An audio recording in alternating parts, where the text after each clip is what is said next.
Welcome everyone to the Key Performance Indicator webinar. Really excited that you're joining. Anyone that is joining here or watching the replay, I feel like you're the smart people. You're the people that want to grow your business. You're the people that don't just want to get lost into, reacting and responding to everything inside of it. You're trying to steer it. So kudos to you. We have an amazing topic. Here's some things I'm going to cover. I have to mention why I love this topic, and I will hit on that very quickly. We're going to talk about how to plan for lead sales and install dollars for the year, how to make a yearly marketing calendar and what that could look like.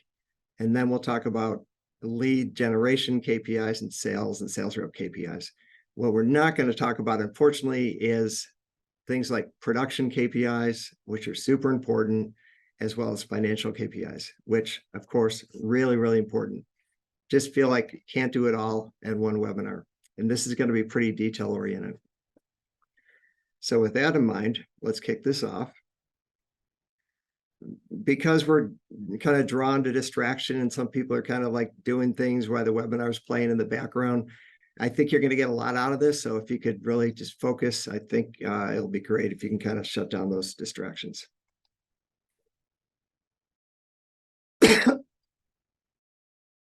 Excuse me. Okay. Who am I and why the heck should I listen to you? I've been in this industry for, I think, 27, 28 years. I own a digital marketing agency that focuses on basement waterproofing and foundation repair. Contractors. I'm the host of a podcast for this industry. I'm the president of the Basement Health Association. I think I got the short straw in that deal. Funny, on the board, we were talking, if there's a board member you don't like, nominate him for the president. My agency has won some awards from Google, and it's part of the Google Partners All-Star. And I'm also a coach. I coach about 30 digital marketing agencies. So that's my background. Pretty familiar with this industry and just growing agencies or contractor business. Okay, why I love this topic, because to me, if you're an owner, we walk in the door and there's like fires to put out, right? Like there's like, hey, this sales rep can't run leads today. I really got to cover this lead. It's already been rescheduled. And if someone else comes in and says, a truck has a flat tire and go help them. And it's just so the toilet's clogged, we need a plumber, whatever it is. It's just, you feel like you put your fire hat on and this is like working on the business. It's really growing it. I'm sure you've heard of this book, the E-Myth. There's one written for contractors. If these numbers and like working on your business is a little bit foreign to you, that's a great place to start. If you're kind of a veteran with working on your business, I'd recommend this one if you haven't heard of it. Maybe you've heard of EOS, but traction. And if you've really got EOS and traction down, like kudos to you. You're probably doing great. But there are about I recently learned there's probably about 5 other traction type books to help kind of get that philosophy into your business. Over the years, I've been in many talks with people about how to get that, great key sales rep that opened his own business and how to get that person to be a business leader and to help them develop leaders and grow their business. And to me, it's the most challenging work. Last week, I interviewed someone from the Basement Systems Foundation Works world. And several years ago, he was asked to move to Oklahoma to open his own business. And now, granted, this guy was pretty darn talented before he opened his business.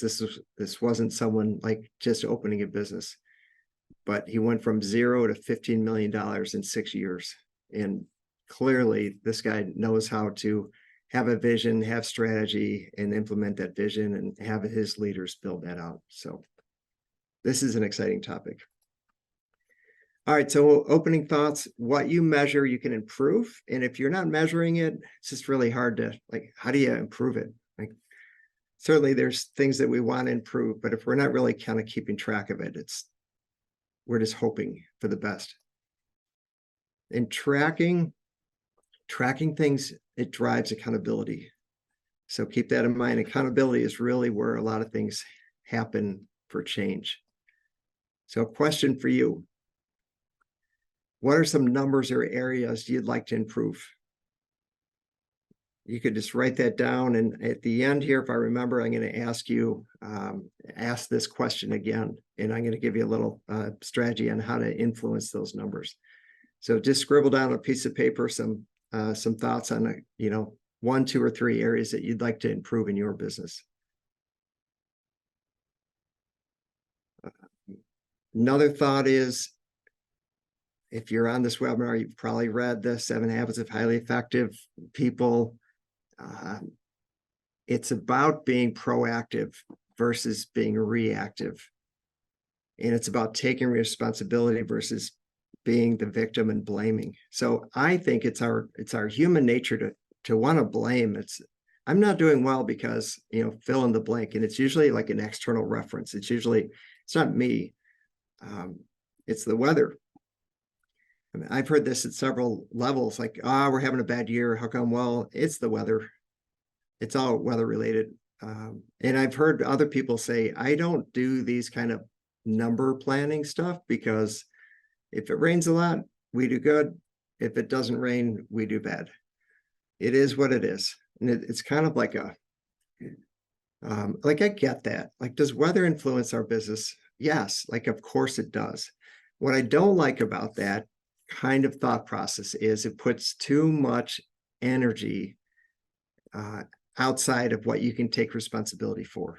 And so I just want to encourage us to take responsibility where we can and try to make a difference where we can. And then once we have these areas, when I say, when Kobe says, put first things first, try to prioritize your day so that these are the first things that you're going to influence before you get hit with the deluge of fix this and fix that and put out that fire and so on. All right, so let's start with the monthly and yearly sales and install goals. So I would encourage you every year to do this kind of planning. And what that looks like is we're going to start with, let me share a different screen here. Let me share this screen, which is basically the same thing, slightly different. All right. So this kind of tries to map out the whole year of what your gross sales are going to be, where your net sales are going to be, and what you're going to install dollar-wise. I made the model off of 4 million. For some of you, that's ridiculous. It's way too high. You're not there. For others of you, it might be too low. It doesn't really matter. Really try to forget about the specific numbers and just try to comprehend how these numbers were figured out. So the first thing that I'd recommend to do is try to figure out what this first number is going to be. What do you want to do? What's realistic? And a good place to start is if you're like, I have no idea. Yeah, sure, I want to double my business next year. But if you did that, you'd probably have too much growth and too many problems. So a decent place to start is to take what you did last year and add 20% to that. That's realistic, especially in the contractor business. So whatever that number is, for you, it might be 1 million, it might be 2, it might be 5, whatever it is. Put that number here in a spreadsheet. And then this next step is you have to figure out what percentage of your business happens in each month. And yes, it fluctuates. And, you could look at whatever 2 years ago and say, well, we had that delusion rate and that's why that month was big and so on. Most people that I interact with have been in business for over 3 years. If you could track what your 3-year average is, say for January, for February, for March, and just try to get an average and try to avoid the mentality of this isn't practical because we have so many swings in the weather. Just try to, if you have that thought, just set it on the desk and leave it there and just try to walk through this exercise. So figure out what percentage of your business happens in each month. And then all you're going to do is take this net number, which in this example is $4,000. You're going to multiply it by 6%. And you're going to put that formula here. The formula for Google Spreadsheets is, equal sum D. It's this column times that column is going to give you your answer. All right, so now you can figure out what your goal is going to be for every month. What I did for gross sales, now this is different for every business, because for some companies, they rarely ever have a cancel. And those companies typically are not closing real hard in the sale, and they're emailing proposals. And if they get a sale, it's because someone had plenty of time to think about it. They got the email, the proposal, they might have even signed online. So they have very few cancels. And that's a difference between gross and net. You have cancels and you have bad credit, people that wanted financing, they couldn't afford it, and you couldn't get them financed. So this is the difference. So what I did for column C is I put 8% for cancels and 8% for low credit. So you have a 16% difference between these two. So if if you do the math, this is going to be 16% higher than this, because you're going to lose some of your business. All right, if you have questions on that, let me know. That's usually a little bit of a jump. In column E, I have install dollars, and this is 90% of what I'm selling. And part of the reason why I'm not putting in 100% is because I like to have a backlog. Personally, I slept better. November 1st was kind of like my marker. I always tried to get like 9 or 10 weeks of install business by November 1st, and I slept better in the wintertime, knowing that I had a backlog. And that would usually take me to early January. And so then I had a couple months to build that January, February kind of a backlog. But of course, the bigger backlog you have, the more that you're just not trying to make ends meet. All right, so any questions or comments on this? And if for anyone who's here, I'd love for you to chime in and in the chat, and anything that comes to mind, even a reaction of like, I would never do this. This is ridiculous, because it's all, our business is all weather related, to, yeah, I've done this. I do this every single year. And sometimes I'm close and sometimes I'm not.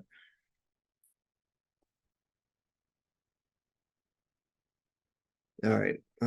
Some people know my cell phone number. So this is a great exercise. It's really helpful to, this is all going to come together. So it's helpful to do this. It's helpful to manage your business. All right, let's go back here and plug along. So this is what I just walked you through. I'm going to go present. And all right, so a yearly marketing plan. So when you're doing the numbers that I showed, you need a variety of lead sources to fill the funnel. You're not going to hit $4 million and you're the owner and you're the sales rep. So you need a steady flow of leads coming in to support sales reps. And it's really hard to hire and keep sales reps if you don't have leads for them, especially if you're paying them something like full commission, right? So it's really helpful to do something like this. And for every, first of all, buy one of these 12-month calendars you get at Staples or whatever office supply store you use. Put it on the wall, and then map out the dollars you're going to spend each month. So I know for a lot of you, you have kind of a set budget for internet and for Angie. Like, those are two popular lead sources that people have. Some people do, I have the word events here, events or shows.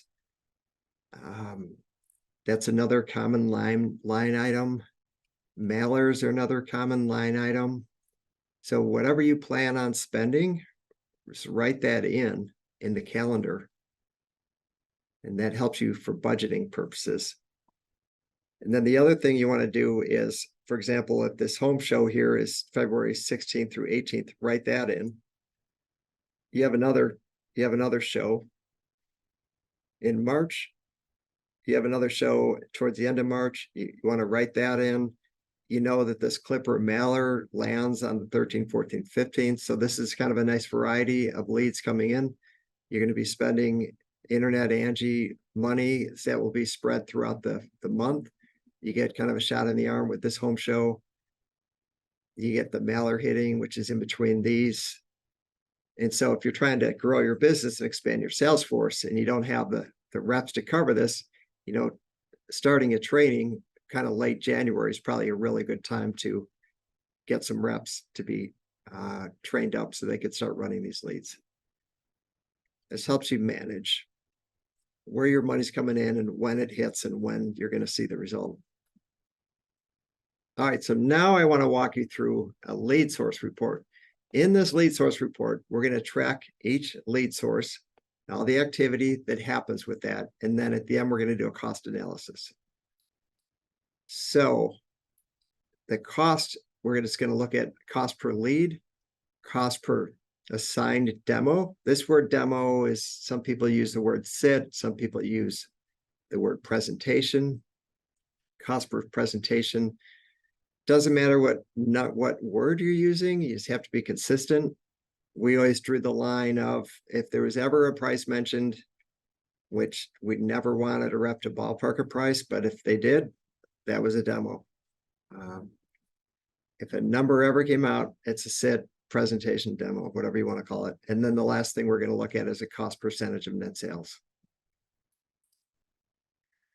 All right, let me go to the next lead source report here. So this is a lot of categories. So if you're looking at this going like, yikes, I don't see me doing this. It's doable. It really is doable. And I'll tell you why. If you have an employee do this, it takes 10 to 15 minutes a day. In this section over here, these three columns on the right, they're not doing until the weekly report. So every day, all they have to do is track column B through N. And if you have an Excel spreadsheet or a Google Drive, I recommend a Google Drive. It's just easier to use for me anyway. Just make these columns up here, and then as you go, you fill these in, and then using Google Drive, these can be filled in. Now, several of you have software that tracks this stuff, and it's customizable. And I know some of you watching this webinar have done really, really cool things with your software. So this probably looks antiquated. In others of you that have never kept track of reports, this looks like, like a lot of work. But with anything, once you start doing it regularly, it just becomes part of the habits and routines. It becomes part of the culture, and it's just really, really a good thing. So I made this, let's just call this a monthly report. This is a good month. I have one client that if this was a weekly report, like heads would roll. They're a big company and this doesn't cut it. And for a lot of people, this would be a good month. They'd be super happy. And for others, like this would be a quarter. Like if we did this in a quarter, that'd be great. So I'm looking at this. Let me do my annotations. 1 second, please. One moment. So I'm looking at this when I'm talking about this is a good month. I'm looking at the net value.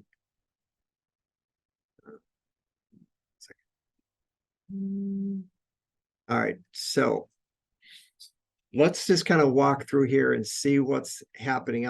I'll explain how we got these numbers, and then I want to ask you some questions. Thank you. Someone is asking a question.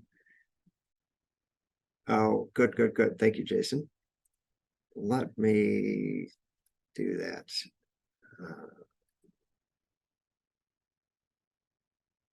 Okay, can you see a lead source report example? If you could use the chat or the question and answer and let me know what you see, that would be a beautiful thing. You could even text me. I'm going with it. I'm assuming you can. All right. Good. Thank you. Okay. So net volume 274. These are the numbers that I was talking about. You don't have to worry about the cost unless it's a weekly or monthly report. And, you know, great. I got some text here. So a lead comes in and you schedule it. That is a lead booked. As I mentioned before, a lead demo, a sit, a presentation, whatever you want to call it. A rep went to a home and left a price. And there's always a difference between what got booked and what actually got demoed. All right. And so that's what we're measuring in these three categories. Internet lead came in, you booked it, rep ran it, it's a demo. All right. I think we all understand what sales are. I did split out gross sales versus net sales. As mentioned earlier, sometimes you get cancels and sometimes you get, I don't know what you guys call them, rejects, bad credit, cancels, and so on. Reading some more comments here. Okay, great. So it's good to measure this. It's really good because what you find is sometimes reps have a higher cancel rate, which is an indication that they're not putting the deal together right. And sometimes you find that reps don't have a cancel rate, which makes them a little bit more of like a visitor. And I'll email you the presentation. You might be set up that way, and I don't want to, knock your system. If it works for you, more power to you. That's great. For this system, we're looking at cancels and bad credit. So then we're looking at a closing percentage per lead source. I think you'll find, generally speaking, things like shows, mailers sometimes are not going to close as high, of course, as like referrals. Or maybe, internet or Angie if you have great reviews. So then you do the volume as well for each category. So gross volume, reject or low credit volume, cancel volume, and then net volume. All right, so this is what gets calculated every single day. Now, this over here only needs to be done weekly or monthly, and definitely monthly, and I would recommend weekly. So this is what you spent. So let's say in this scenario, your budget was $5,000 a month for internet. Angie, you're spending $3,000. Mailers, you dropped a mailer and it cost you $4,000 in this scenario. Rehash, that's not everyone does it. That's someone in your office calling these other lead sources, seeing if they can get a rep back in for offering a reduced price, or you have some sale going on. And then you have shows and events. In this scenario, you spend $3,000 on shows and events. And then referrals, I put $300 for a referral when the person actually signs up with you. So there's a little bit of referral cost. All right, so I think these numbers are fairly straightforward.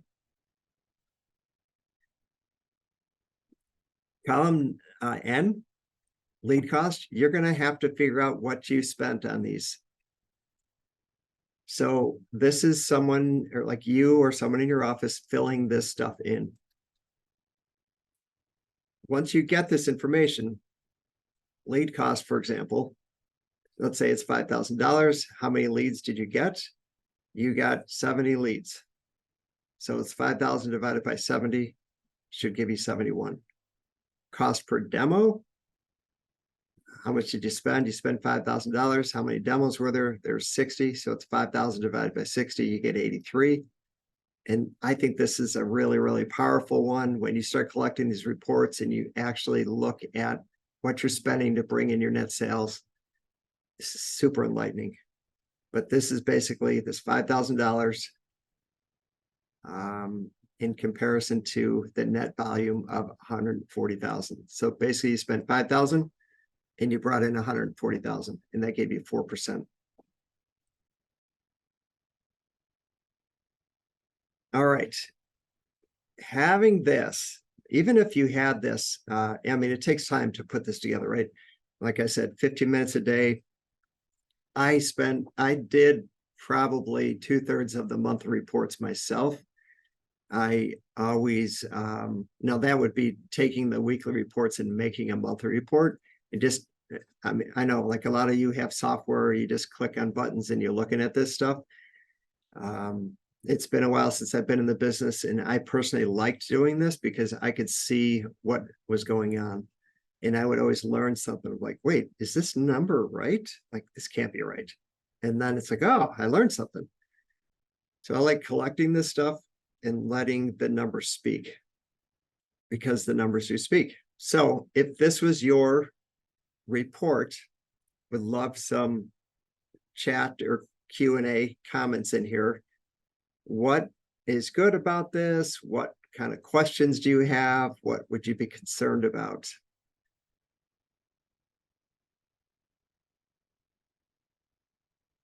Personally, for me, I would be concerned about this. I'd definitely be watching a 20% cost. I like everything to come in at 10% or less. Ideally, I would actually take 15%, no problem. Happy to unpack that at another time. Because you're spending, $400 a lead. Thankfully, 2 deals came in from the mailer, which is great. If you got 1 deal, I mean, that's a fortune that you're paying for this lead source. So I would really be concerned with this.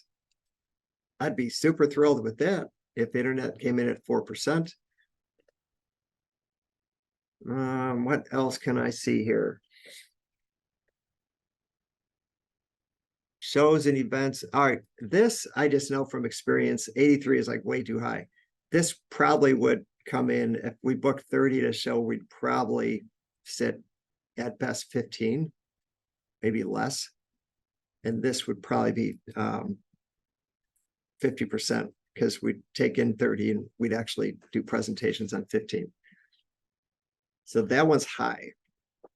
Now that from there, I could say like, hey, should have there been more leads booked? Like, are we only booking like super high quality leads at the home shows?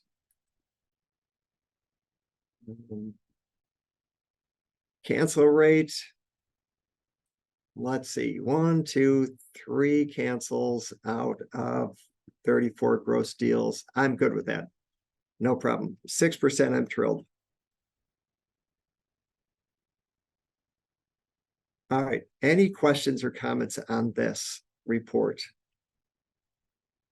It gets better. If you're like, wow, this is a lot, it gets better. All right, let's keep going. Can you see this? Let's see here. Let me do this.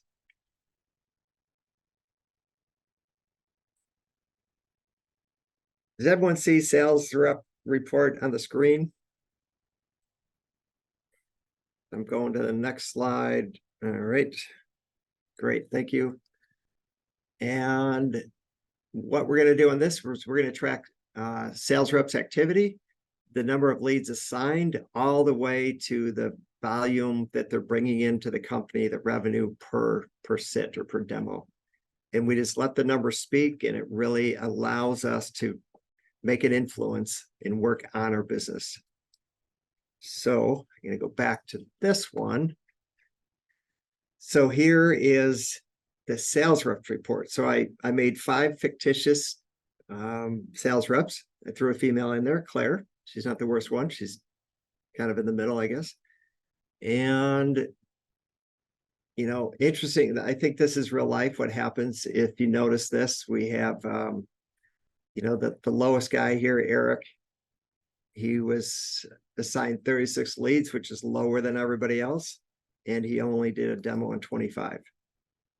But anyway, let me back up a little bit. Let me walk you through these. So this is kind of the same concept. And here's the challenge. Some of you give leads to sales reps and say, like, here's your lead, go get them. Let me know what happens. You have a month to work the lead, whatever it is.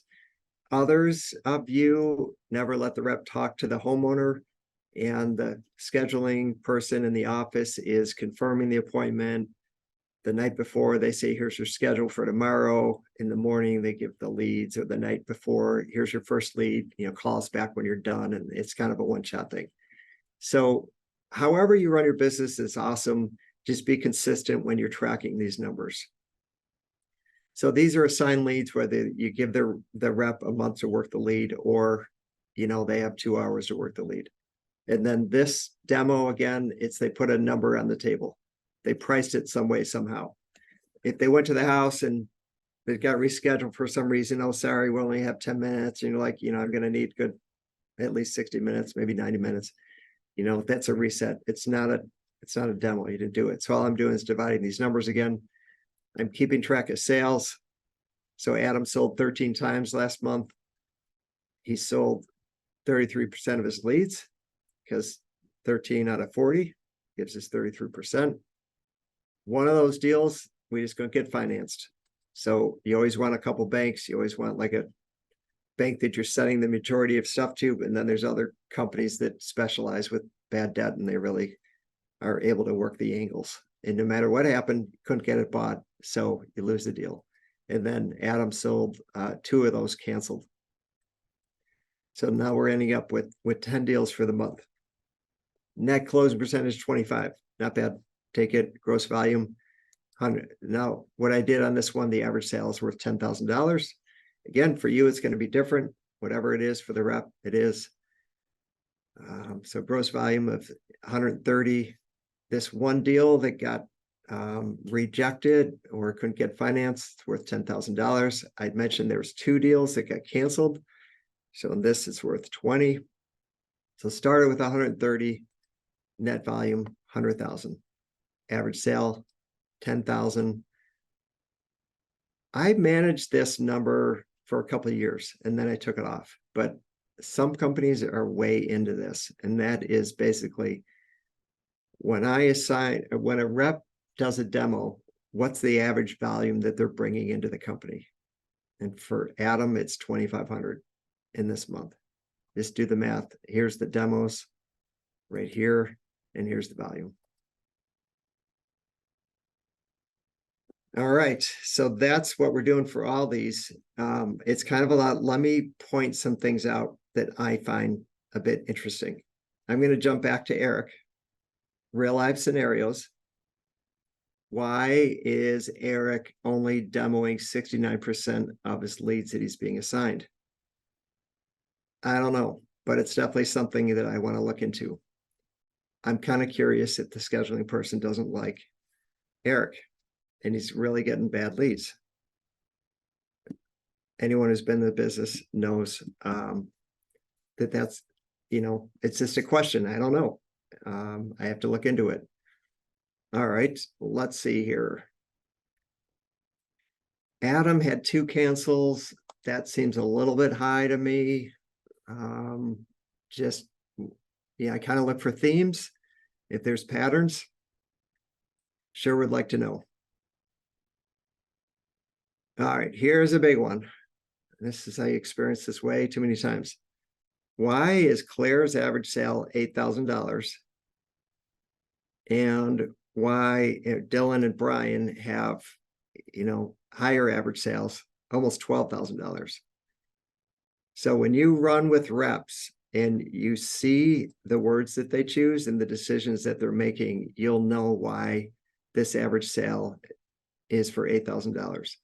Because I gotta believe that these 40 leads did not come with, like Claire didn't get the smaller houses.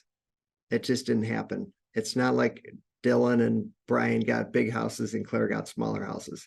If there was 2 or 3 leads involved, maybe, but that the law of averages does. So there's choices that are being made by Claire that bring this to $8,000. And I would put money on it that 1, it's a mindset that price is the only thing that matters. And 2, Claire doesn't know how to add value to the presentation, and she doesn't believe in it enough to allow that to be the predominant decision for the homeowner instead of price. It just happens too much. And I wouldn't know that unless I saw this report, and then that empowers me to figure things out. Let me jump over to this column, P. In some companies, if you were to bring $1,800 per demo or $1,600, you would not work there more than a month. Like, you would be put on notice and you would say, like, I can't afford you because it's costing me so many more leads to get you, to bring the volume in. I mean, financially, like, I can't, you know, it's good to be aware of this. I think the first and best move, of course, is, do everything you can to help your employees succeed. Give them all the training and development that you possibly can. It's really hard to find good people. If they're on your team, you pick them for a reason. You've probably invested a whole bunch into them already. I would run with them. I would meet with them on a regular basis, and I would see if I could help them turn that around. What's spooky a little bit is, if Claire was making the choices that Dylan made, imagine if Claire added $4,000 to her average sale, because these houses are probably the same size with very similar situations. So if you take $4,000 on an average sale and you add that to the net deals, that's $3,600 of volume that you'd be adding per month. And if you're paying a rep 10%, that's $3,600 more that Claire would make per month. And then the conversation could be, Claire, how would you like to make another 43,000 a year? Is that something you're interested in? And it's like, yes, I would really be interested in doing that. Cool. Well, let's work together and get there. And I'm sure, mindset, value are the issues here. Let's see. Those things pop out to me. That's all that comes to mind for this one. Does anyone else see anything else with these sales reps that would be a concern to you? Like, is this guy gouging? I don't know. Like, I certainly would want to know that. Some companies pay overage, some don't. Are the houses that he's getting bigger? I don't know. People are selling so many different products that sometimes reps are really comfortable emphasizing certain products over others, and they tend to push those, and the value of that product, the price and so on might be different. So that could influence things as well. Some companies don't accept anything less than 4 walls for drain tile systems. Other companies, it's okay. Like, we used to say it's selling to the problem. So, as a leader, it's really important to be consistent. Don't say, hey, you can't do that, and then you take in those deals and say, don't do that again. And because then your words just don't mean anything, right? So be consistent. It's actually helping people when you're consistent. They know they can trust your words.